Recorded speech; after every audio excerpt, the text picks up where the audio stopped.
ठीक है, तो शुरू करते हैं। हम नेक्स्ट चैप्टर अपना शुरू कर रहे हैं। हमने अपने पहला दूसरा चैप्टर कंप्लीट कर लिया था कल। ठीक है, अब नेक्स्ट चैप्टर शुरू करते हैं अपना टर्म्स ऑफ ट्रेड, व्यापार की शर्तें, चैप्टर नंबर 7। ठीक है, करें शुरू। ओके ठीक है, मैं स्क्रीन शेयर कर लेती हूँ। मैम, फैन चल रहा है क्या आपके पास में? क्या कह रहे हो?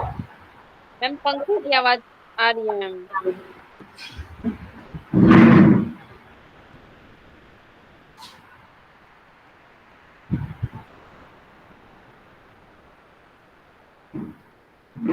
ठीक है, यस मैम। ओके।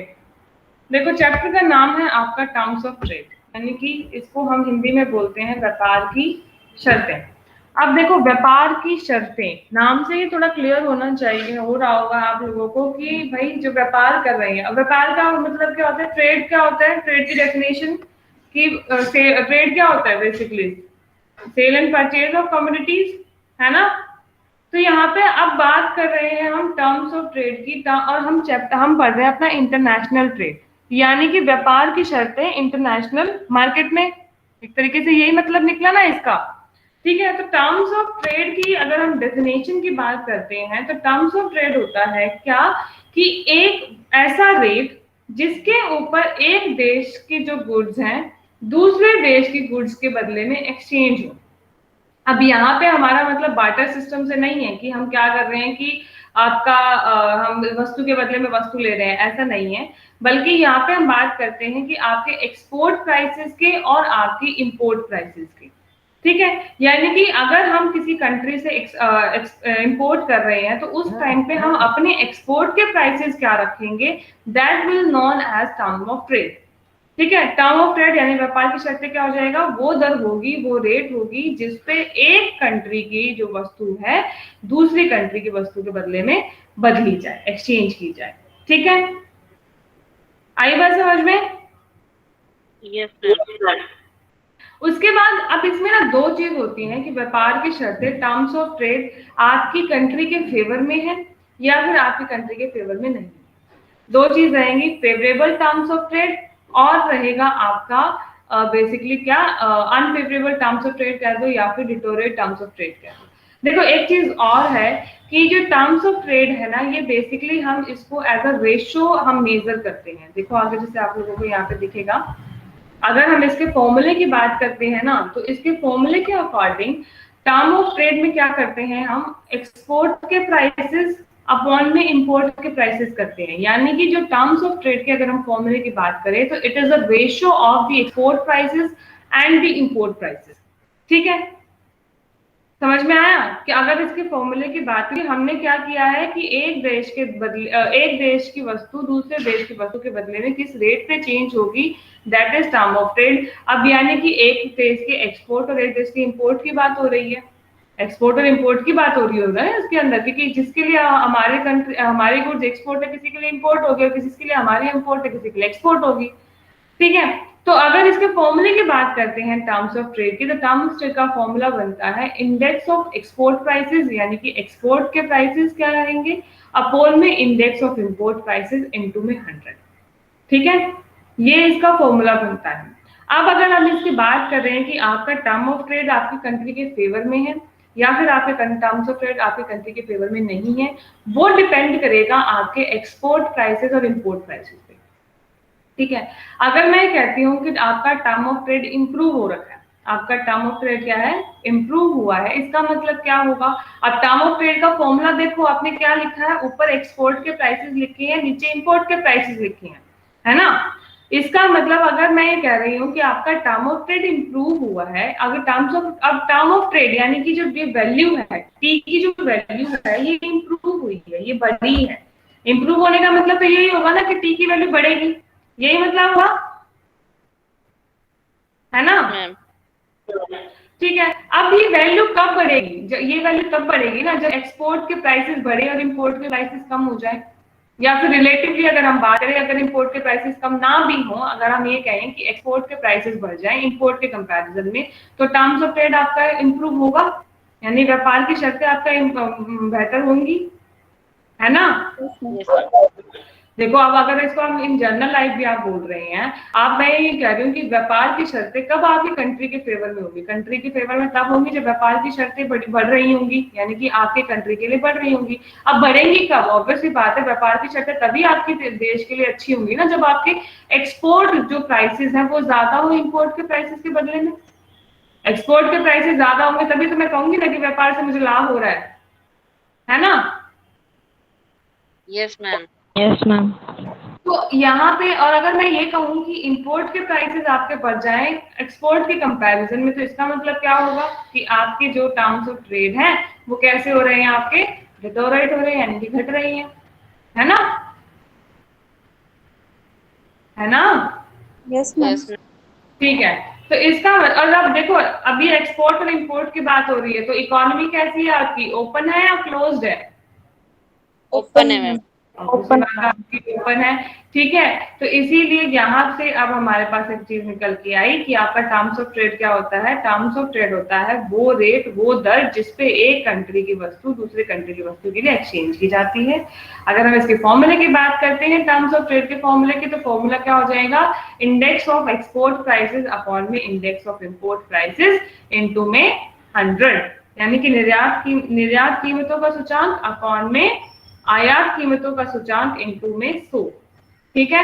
और फिर आप ये बता सकते हो कि कब आपकी कंट्री का टर्म ऑफ ट्रेड इंप्रूव होगा? जब आपके एक्सपोर्ट प्राइसेस ज्यादा होंगे किससे? इंपोर्ट प्राइसेस से, तब आपका टर्म्स ऑफ ट्रेड इंप्रूव कहलाएगा। और कब आपका डिटोरेट कहलाएगा? जब आपका इंपोर्ट प्राइसेस आपके ज्यादा हो एक्सपोर्ट प्राइसेस से। इतनी बात आई समझ में? Yes ma'am. ठीक है। उसके बाद हम देखते हैं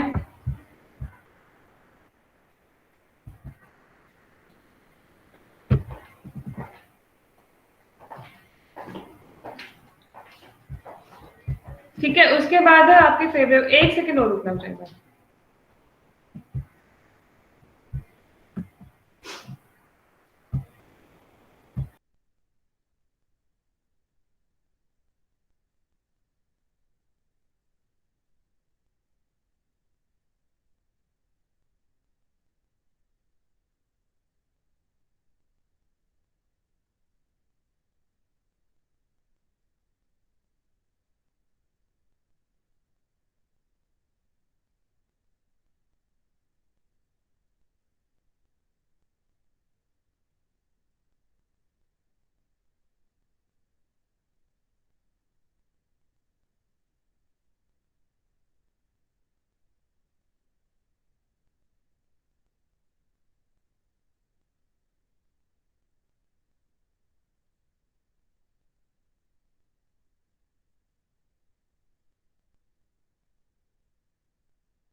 हाँ जी, इतनी आई बात समझ में?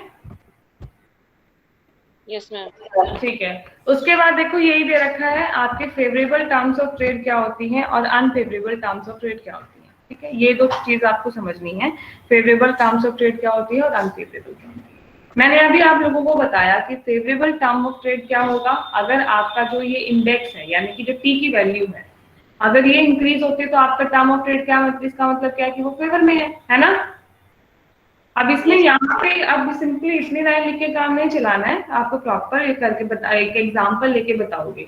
जैसे इसमें एग्जांपल इन्होंने ले रखा है कि अगर आपके एक्सपोर्ट प्राइसेस 15% से बढ़ते हैं, क्या बोला मैंने? अगर आपके निर्यात की जो आपके जो कीमतें हैं वो कितने परसेंट से बढ़ रही है? मान लो 15% से बढ़ती हैं, और इंपोर्ट के प्राइसेस बढ़ते हैं 5% से, तो देखो पहले तो दोनों में यहीं पे कंपैरिजन करके देखो। अब एक बात बताओ, एक्सपोर्ट के प्राइसेस ज्यादा बढ़ रहे हैं ना, ज्यादा परसेंटेज से बढ़ रहे हैं इंपोर्ट प्राइसेस के कंपैरिजन में, है ना?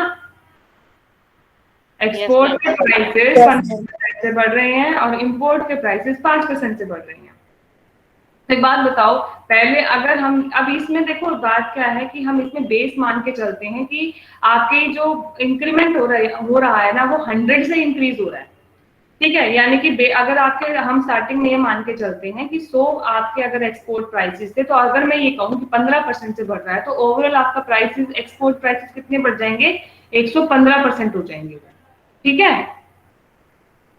ये बात आई समझ में? Yes ma'am. और ऐसे ही अगर हम बेस मान के चल रहे हैं कि आपका इंपोर्ट प्राइसेस स्टार्टिंग में 100 थे और आपके जो इंपोर्ट प्राइसेस 5% से बढ़ गए, तो आपके इंपोर्ट प्राइसेस ओवरऑल कितने बढ़ जाएंगे? 105, yes, ma'am. ठीक है? अब आपका जो टर्म्स ऑफ ट्रेड का जो फॉर्मूला था, उसमें आप वैल्यू पुट करोगे तो कितना हो जाएगा? 115 पॉइंट में 105 इंटू में 100 हो जाएगा। Yes, ma'am. ये चीज कहीं किसी को ना क्लियर हो तो साथ के साथ बोल देना, ठीक है? तो यहाँ से आपका जो नया टर्म ऑफ ट्रेड निकल के आएगा, वो कितना निकल के आया? आपका 109 आ गया। इसका मतलब क्या है कि अगर आप एक एक्स्ट्रा यूनिट ऑफ एक्सपोर्ट खरीदते हो, तो आप कितना, आपको जो फायदा होगा, वो अब आपको जो फायदा होगा वो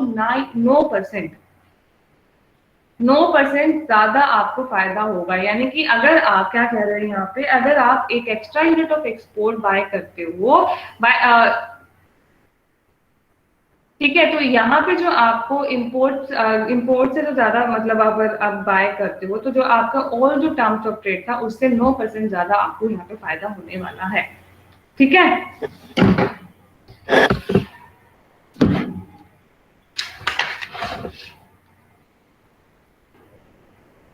मैम इसमें फेवरेबल टर्म की बात कर रखी है। क्या कह रहे हो? फेवरेबल टर्म की बात कर रखी है मैम। फेवरेबल क्या? मैम इसमें हम फेवरेबल टर्म की बात कर रहे हैं, हमारे एक्सपोर्ट बढ़ रहे हैं। हाँ, फेवरेबल की बात कर रहे हैं।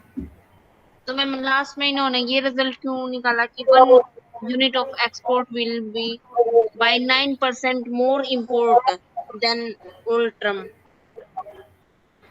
अरे तो पुरानों के कंपैरिजन से बात करें ना, हम पुराने से कंपेयर कर रहे हैं। पुराने इम्पोर्ट से कंपेयर कर रहे हैं मैम उसको।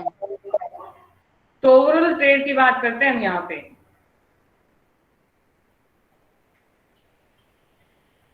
तो मैम ये 109 ये टर्म ऑफ ट्रेड आया है हमारा, इसको अरे सॉल्व करने के बाद। मेरी बात सुनो, अगर हम पुराने की बात, हम यहाँ पे क्या है, हमने टर्म्स ऑफ ट्रेड निकाल दिया 109%, ठीक है? इसका मतलब क्या है कि जो आपका ओल्ड टर्म्स ऑफ ट्रेड था ना, उसके कंपैरिजन में जो नया टर्म्स ऑफ ट्रेड क्या कह रहा है, अब ये कह रहा है कि अगर आप 1 यूनिट ऑफ एक्सपोर्ट करते हो, मतलब 1 यूनिट ऑफ एक्सपोर्ट बाय करते हो, तो पुराने के कंपैरिजन में अब आपको 9% ज्यादा फायदा होगा।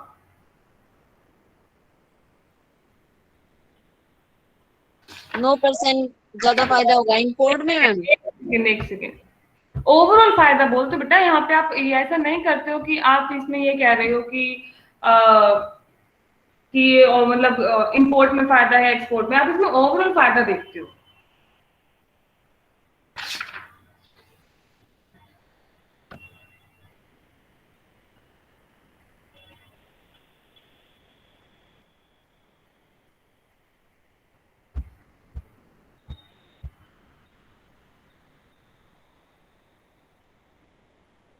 अच्छा सॉरी, इसको आप इस तरीके से समझोगे कि अगर देखो, पहले अगर आपको 1 यूनिट एक्सपोर्ट के बदले में अगर मान लो 2% ज्यादा, 2% इंपोर्ट मिल रहे थे, ठीक है? तो अब जो नया टर्म्स ऑफ ट्रेड है, वो आपको ये कह रहा है कि अगर आप 1 यूनिट एक्सपोर्ट के बदले में अब आपको 9% ज्यादा इंपोर्ट मिलेंगे, यानी कि एक्सपोर्ट ज्यादा नहीं करने पड़े आपको। अब यहाँ पे तो पता है क्या, यहाँ पे जो आप एक्सपोर्ट और इंपोर्ट की बात कर रहे हो ना, ये बेसिकली आपके प्राइसेस के टर्म्स में है, क्वांटिटी के टर्म्स में नहीं है। समझ रहे हो मेरी बात को? मैं क्या कहना चाह रही हूँ यहाँ पे कि अगर मैं ये कह रही हूँ कि अब आपको पहले के कंपैरिजन में अगर पहले मान लो, जस्ट इमेजिन करके चलते हैं, 1 यूनिट एक्सपोर्ट के बदले में आपको मान लो 4 यूनिट इंपोर्ट्स के मिल रहे थे, ठीक है? Just imagine. तो अब अगर नया टर्म फॉर ट्रेड आपको क्या कह रहा है कि अब आपको 1 यूनिट एक्सपोर्ट के बदले में 9% ज्यादा इंपोर्ट मिलेंगे, यानी कि 4% का 4 जो आपको यूनिट मिल रहे थे ना उसका 9% ज्यादा मिलेगा आपको। ठीक है, अब यहाँ पे इसका मतलब ये नहीं है कि एक्सपोर्ट के बदले में हम इंपोर्ट ले रहे हैं, हम यहाँ पे उनके प्राइसेस की बात कर रहे हैं। तभी हमने फॉर्मूले में देखो लिखा है प्राइस इंडेक्सेस लिखा है हमने, क्वांटिटी नहीं लिखा। समझ में आया या नहीं आया? दोबारा बोलो। Yes ma'am. समझ में आ रहा है मैं क्या कह रही हूँ? दोबारा क्लियर कर रही हूँ मैं, दोबारा समझो। जो टर्म्स ऑफ ट्रेड का फॉर्मूला है ना वो ये कह रहा है कि यहाँ पे प्राइस इंडेक्स है वो उसका, क्वांटिटी की बात नहीं कर रहा। यानी कि जो एक्सपोर्ट के जो प्राइसेस है ना हम उसकी बात कर रहे हैं। तो यहाँ पे अब अगर 109% आप 109 आपका टर्म्स ऑफ ट्रेड आ गया, परसेंट नहीं 109 आपका अगर टर्म्स ऑफ ट्रेड आता है तो इसका मतलब ये है कि अब आपको 1 यूनिट ऑफ एक्सपोर्ट के बदले में आपको 9% ज्यादा इंपोर्ट मिलेंगे पहले पुराने ओल्ड टर्म ऑफ ट्रेड के कंपैरिजन में। अगर पहले मान लो कुछ और परसेंट था जो कि 9 से कम रहे, जो जितना भी था, अब आपको जितना मिलेगा वो 9% ज्यादा मिलेगा पुराने से। और यहाँ पे हम क्वांटिटी की बात नहीं कर रहे, मात्रा की बात नहीं कर रहे, हम कीमत की बात कर रहे हैं। इस चीज को दिमाग में बिठा दो। कंपैरिजन हम यहाँ पे किसका कर रहे हैं? प्राइसेस में कंपैरिजन कर रहे हैं, ठीक है। और वहीं पे अगर अनफेवरेबल टर्म्स ऑफ ट्रेड है तो अनफेवरेबल टर्म्स ऑफ ट्रेड का मतलब क्या है कि इंपोर्ट के प्राइसेस ज्यादा होंगे एक्सपोर्ट के प्राइसेस से, ठीक है। तो अगर मैं ये मान के चलती हूँ कि मान लो आपके एक्सपोर्ट के प्राइसेस 5% से बढ़े हैं और इंपोर्ट के आपके 10% से बढ़ गए, तो टर्म्स ऑफ ट्रेड क्या हो जाएगा आपका? ये आपके इसमें गलत लिखा हुआ था, हिंदी वाली बुक में सही है। टर्म्स ऑफ ट्रेड आपके 95% आ जाएंगे।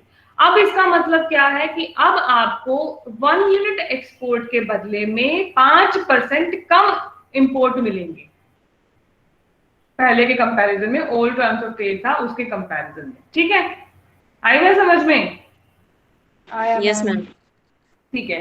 उसके बाद उन्होंने कहा कि जो टर्म्स ऑफ ट्रेड है नहीं आपकी जो प्रतियोगिता जो कॉम्पिटिटिवनेस है उससे काफी रिलेट करती है। यानी कि अगर मैं ये बोल रही हूँ कि आपके एक्सपोर्ट के प्राइसेस बढ़ रहे हैं, अब देखो डिपेंड करता है कि एक्सपोर्ट के प्राइसेस किस कारण से बढ़ रहे हैं। देखो एक्सपोर्ट के प्राइसेस बढ़ेंगे तो नो डाउट आपका टर्म्स ऑफ ट्रेड आपका इंप्रूव होगा। अगर एक्सपोर्ट के प्राइसेस बढ़ेंगे तो टर्म्स ऑफ ट्रेड आपका इंप्रूव होगा, नो डाउट। लेकिन यहाँ पे बोला इसने कि यहाँ पे आपको ये देखना बहुत जरूरी है कि जो आपके एक्सपोर्ट के प्राइसेस हैं वो बढ़ किस रीजन से रहे हैं, किस कारण से आपके एक्सपोर्ट के प्राइसेस बढ़ रहे हैं, ठीक है। तो यहाँ पे आप देखो अगर आपके एक्सपोर्ट के प्राइसेस बढ़ते हैं, अगर आपकी इंटरनेशनल मार्केट में डिमांड बढ़ती है तो आपको फायदा होगा इसमें क्या बोलते हैं टर्म्स ऑफ ट्रेड आपके फेवर में जाएंगी ही, और तब आपकी कंट्री के लिए आपको फायदा होगा, आपको ट्रेड से गेन होगा, फायदा होगा आपको ट्रेड करने से। लेकिन अगर आपके एक्सपोर्ट के प्राइसेस बढ़ रहे हैं किस कारण से कि आपका जो डोमेस्टिक कॉस्ट ऑफ प्रोडक्शन था, यानी कि जो डोमेस्टिक प्रोडक्शन था वो आपका कुशल नहीं था, अकुशल था, और आपके यानी कि जो कॉस्ट ऑफ प्रोडक्शन है वो ज्यादा। देखो कॉस्ट ऑफ प्रोडक्शन होगी तो प्राइसेस बढ़ेंगे ना, कॉस्ट ऑफ प्रोडक्शन बढ़ेगी तो प्राइसेस बढ़ेंगे या नहीं बढ़ेंगे? बढ़ेंगे। तो अब देखो प्राइसेस तो बढ़ गए लेकिन अल्टीमेटली ये आपके जो कॉम्पिटिटिवनेस है इंटरनेशनल मार्केट पे उससे बुरा प्रभाव डालेगी, क्योंकि आपकी डिमांड नहीं बढ़ी।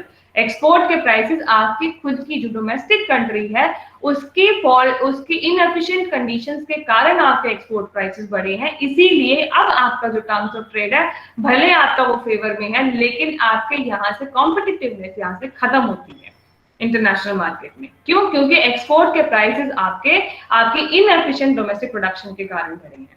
तो कहता है इसमें ओवरऑल आपको यही बताना है कि आपके ठीक है एक्सपोर्ट के प्राइसेस भले आपके बढ़ते हैं उसके कारण टर्म्स ऑफ ट्रेड भले फेवर में हो जाएगा, लेकिन आपको ये भी देखना पड़ेगा कि एक्सपोर्ट के प्राइसेस बढ़ किस कारण से रहे हैं। अगर आपके एक्सपोर्ट के प्राइसेस इनएफिशिएंट डोमेस्टिक प्रोडक्शन के कारण बढ़ रहे हैं, यानी कि अकुशल आपके घरेलू उद्योग उत्पादन के कारण बढ़ रहे हैं, तो उस केस में आपका कॉम्पिटिटिवनेस पे फर्क आएगा ही आएगा, एडवर्सली इफेक्ट करेगा ही करेगा, ठीक है। लेकिन अगर आपके एक्सपोर्ट के प्राइसेस इंटरनेशनल मार्केट में आपकी डिमांड बढ़ने के कारण है तो उस केस में आपको ट्रेड से फायदा मिलेगा, ठीक है। Yes ma'am. ओके, तो इसको अभी इतना ही रखते हैं। कल हम करेंगे अपना principle of reciprocal demand, derivation of offer का, वो अलग टॉपिक है। मतलब ये टर्म्स ऑफ ट्रेड वाली चीज आपकी यहीं पे एक बार के लिए कि फेवरेबल टर्म्स ऑफ ट्रेड क्या होता है और अनफेवरेबल क्या होता है वो हो गया है, यानी कि आपका एक कह सकते हैं इंट्रोडक्शन पार्ट हो गया है।